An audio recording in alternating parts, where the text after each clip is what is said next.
বিশ্বাস প্রাণপণ চেষ্টা করেছিল ওই টাকাটাকে এদের দিয়ে হাতানোর জন্য, কোনো মতেই পারেনি, কারণ ওটা আমি ব্যাংকে গিয়ে সেল করে দিয়েছি।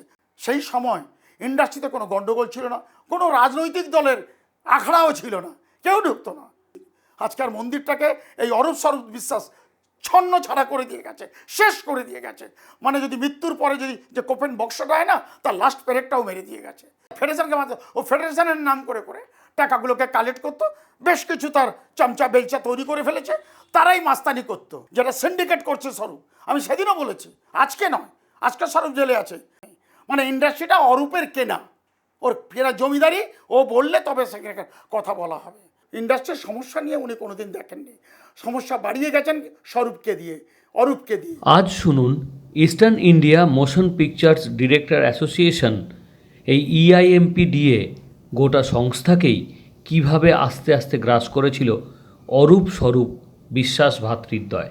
গিল্ডের কয়েকজন সদস্যকে খুব আস্তে আস্তে আস্তে আস্তে ওদের মোল্ড করে নিয়ে এলো। কবে?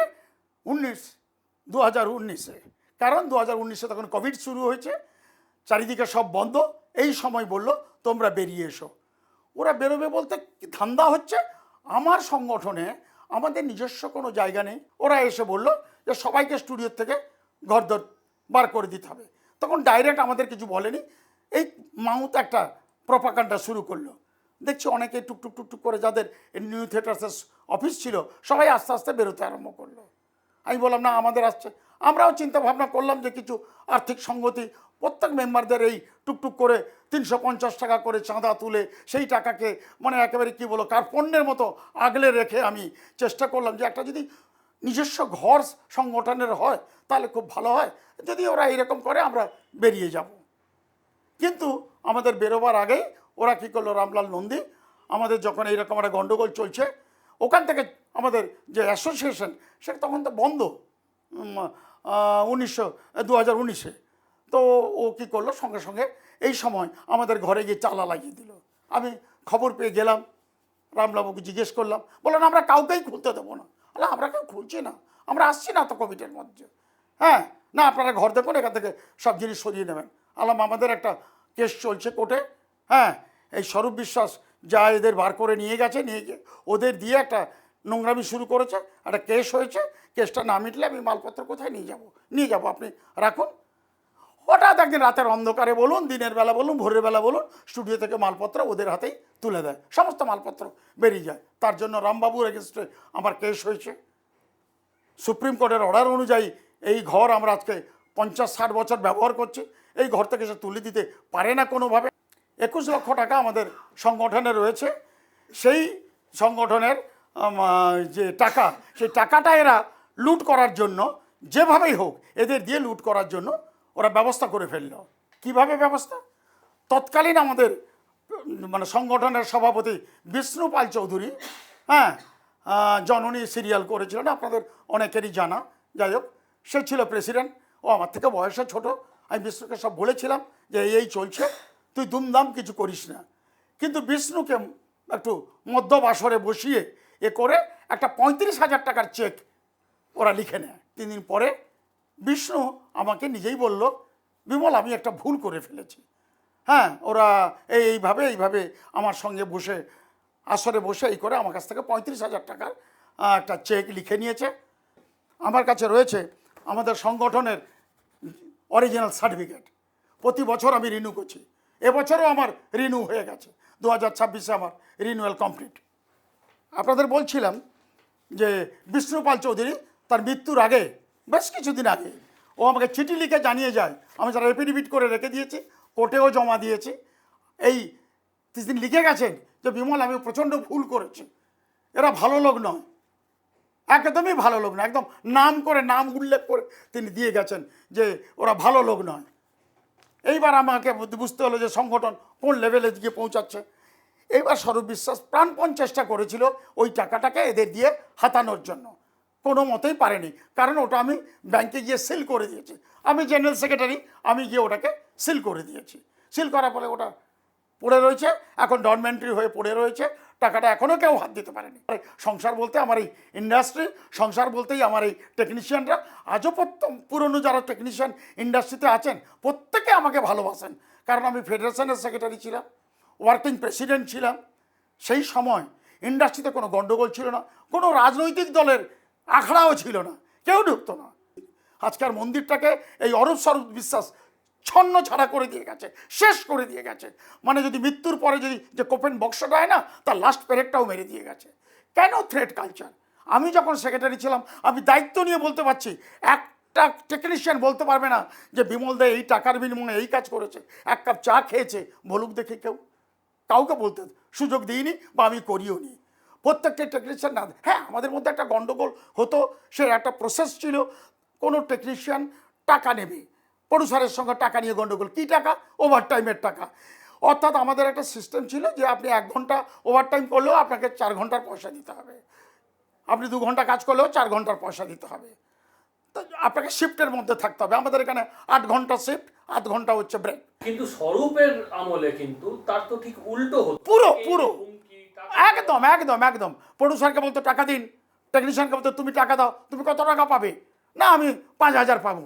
ঠিক আছে, তুমি নাও 2,000, আমি 3,000 নিয়ে নিচ্ছি। হ্যাঁ, আমাদের ফেডারেশনকে মাত্র ও ফেডারেশনের নাম করে করে টাকাগুলোকে কালেক্ট করতো। বেশ কিছু তার চামচা বেলচা তৈরি করে ফেলেছে, তারাই মাস্তানি করতো। আমি বিশ্বাস করুন, আমি যখন সেক্রেটারি ছিলাম, যেসব লোকগুলো আমাদের ফেডারেশনে বিভিন্ন সংগঠনের সেক্রেটারি প্রেসিডেন্ট ছিল, প্রত্যেকের সম্মানের সঙ্গে কেউ কোনো কথা বলতো না। না না বিমলদা ঠিক বলছে। বিমলদা, একটা প্রশ্ন অনেকের কাছেই যখন যাচ্ছি তারা বলছে যে স্বরূপ বিশ্বাসকে স্বরূপে আনার জন্য অনেক পরিচিত মানুষ যারা দীর্ঘদিন ধরে ইন্ডাস্ট্রিতে রয়েছেন, যারা তাকে ঘিরে ফেলেছিল, মানে তাকে পরিবৃত হয়েছিল, তারা কিন্তু এই ইন্ডালজেন্স দিয়েছে। এবং একদম যখন অশোক বিশ্বনাথ অশোক ধানুকাকে যখন লন্ডন থেকে ফেরত আনলো, ও ফ্রেশ করে, আমি প্রেসে বলেছিলাম যেটা সিন্ডিকেট করছে স্বরূপ। আমি সেদিনও বলেছি, আজকে নয়, আজকে স্বরূপ জেলে আছে। ও যখন এখানে ইন্ডাস্ট্রিতে মানে ইয়ে চলছে, হাসান শাহজাহান সব চলছে, তখনও আমি বলেছি যে ও সিন্ডিকেট চালাচ্ছে। পরের দিন সেক্রেটারি অপর্ণা ঘটক ফোন করেছিল, আর অপর্ণা আমার সামনে এইসব কথা বলবে না, আমি যা বলি সামনে বলি, ওই পেছনে বলার লোক আমি নয়। আরে কী হচ্ছে ইন্ডাস্ট্রিতে বলো তো? তোমরা আমাদের অ্যাফিলিয়েশন আমি জমা দিলাম, তোমরা 10 দিন পরে ফেরত দিলে। তোমাকে 4খানা চিঠি দিয়েছি, তুমি একটা উত্তর দিলে না কেন আমাদের এই ব্যাপারে? ও জানে যে ডিরেক্টর গিলকে সরিয়ে দিলে আমি মাস্তানিটা করতে পারবো, তাই করে গেছে। তখন আমি স্বরূপকে যতটা দোষ দেবো ততটা দোষ দেবো। বাকি যে 21টা তখন গিল ছিল, তারা কেউ প্রতিবাদ করেন যে কেন ডিরেক্টর গিল সরে যাবে কেন? একথা কি সত্য যে অনেক টেকনিশিয়ানকে তিনি লাইফ থ্রেট করেছেন, অনেককে বাধ্য করেছেন? হ্যাঁ, এটা অন্যরকম একদম। আপনারা এখন আমরা এখন জানতে পারছি যে তার সরুচি সঙ্গের এর থেকে রিভলভার, আগ্নেয় অস্ত্র, তারপরে নোংরা জিনিস তো বেরোচ্ছেই। তাহলে উনি কী করতেন? এগুলো নিয়ে খেলা করতেন ঘরে? এইগুলোই ব্যবহার করার জন্য রেখেছিলেন। আজকে আমাদের বহু হেয়ার ড্রেসার, তার কাজ বন্ধ হয়ে গেছে, তার মা মারা গেছে, বলছে হ্যাঁ হ্যাঁ মা মরে যাও তুমি, না তাহলে আমার আর বেঁচে দেখে কোনো কাজ নেই, আপনি একটা ব্যবস্থা করুন, বলে তুমিও মরে যাও। কত বড় অর্ডার সেটি, কত বড় উনি, কত বড় শের যে হ্যাঁ তুমিও মরে যাও।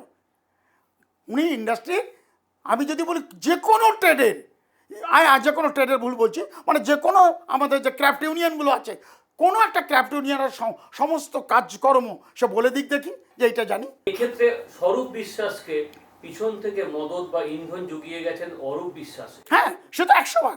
মাথার উপর অত বড় একটা হাত, তার উপরে ম্যাডামের হাত, ওটা না থাকলে এত দূর পর্যন্ত আসে। যতবার তারা ইন্ডাস্ট্রিতে আমাদের কাজ বন্ধ হয়েছে, লক আউট হয়েছে, ততক্ষণে মুখ্যমন্ত্রী ডেকে পাঠিয়েছেন আমাদের 4 জন বড় বড় পরিচয় মানে শিল্পীদের ডেকে নিয়ে গেছেন।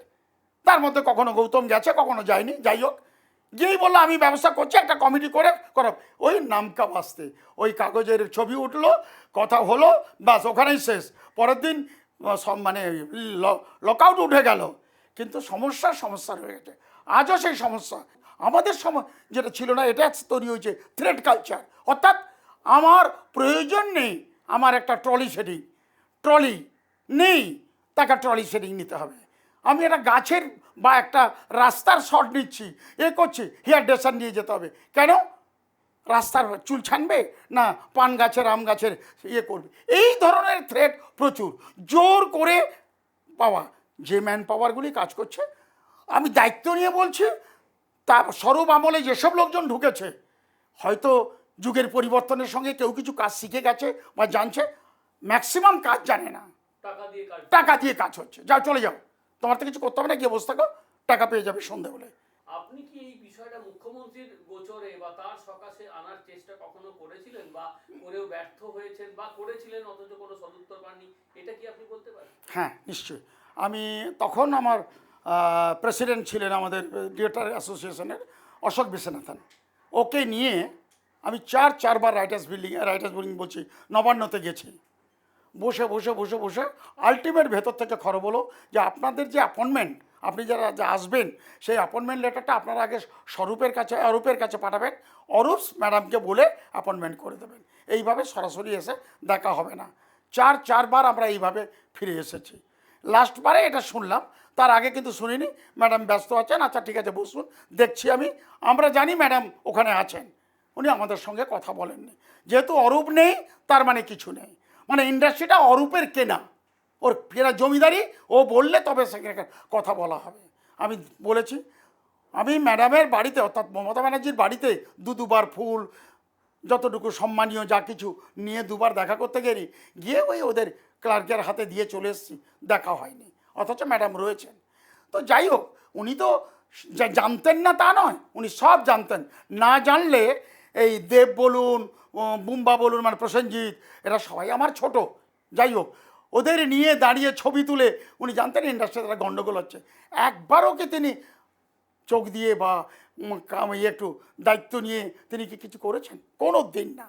তিনি এসেছেন স্টুডিওতে, বিশাল অনুষ্ঠান করেছেন স্টুডিওর মধ্যেই, টেকনিশিয়ান স্টুডিওর মধ্যেই বিরাট ট্যান্ডেল করে মুখ্যমন্ত্রীকে সম্মান দেওয়া হয়েছে। তিনিও তার বক্তব্য অনেক কিছু করে গেছেন, ওইটাই শেষ, এর বাইরে কিছু না। টেকনিশিয়ানরা মেডিক্লেম একটা হয়েছিল, সেটা ছাড়া সরকারের কাছ থেকে কিছু পাইনি। আমি এই পাওয়াটাকেও গুরুত্ব দিচ্ছি না, এই পাওয়াটা পাওয়ার কাছে ঠিক আছে, কিন্তু ইন্ডাস্ট্রির সমস্যা নিয়ে উনি কোনোদিন দেখেননি। সমস্যা বাড়িয়ে গেছেন অরূপকে দিয়ে। ওরা মানে রাজত্ব, মানে কি বলবো আপনাদের, ওইসব বড় যারা তৃণমূলের যারা ধরা পড়েছে এখনো জেল খাটছেন, তাদের মতোই এরা দু ভাইও তাই চালিয়েছে।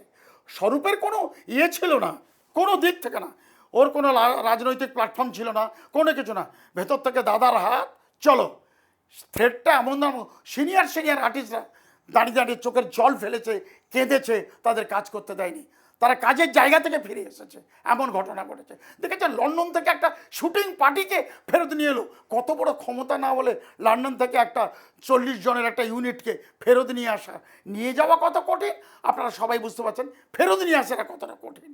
সবটাই করেছিল স্বরূপ বিশ্বাস। আমি যেদিন বলেছিলাম এবং প্রেস ক্লাবে দাঁড়িয়ে বলেছিলাম এটা থ্রেড কালচার, এটা হচ্ছে সিন্ডিকেট রাজ চালাচ্ছে স্বরূপ। বলুন আর কি বলতে পারি ওর সম্পর্কে? বেশি বলা মানে লজ্জা করে ওর নামটা উচ্চারণ করলে, আর কি বলবো, এইটুকু হচ্ছে। থ্যাংক ইউ, খুব ভালো। Thank you.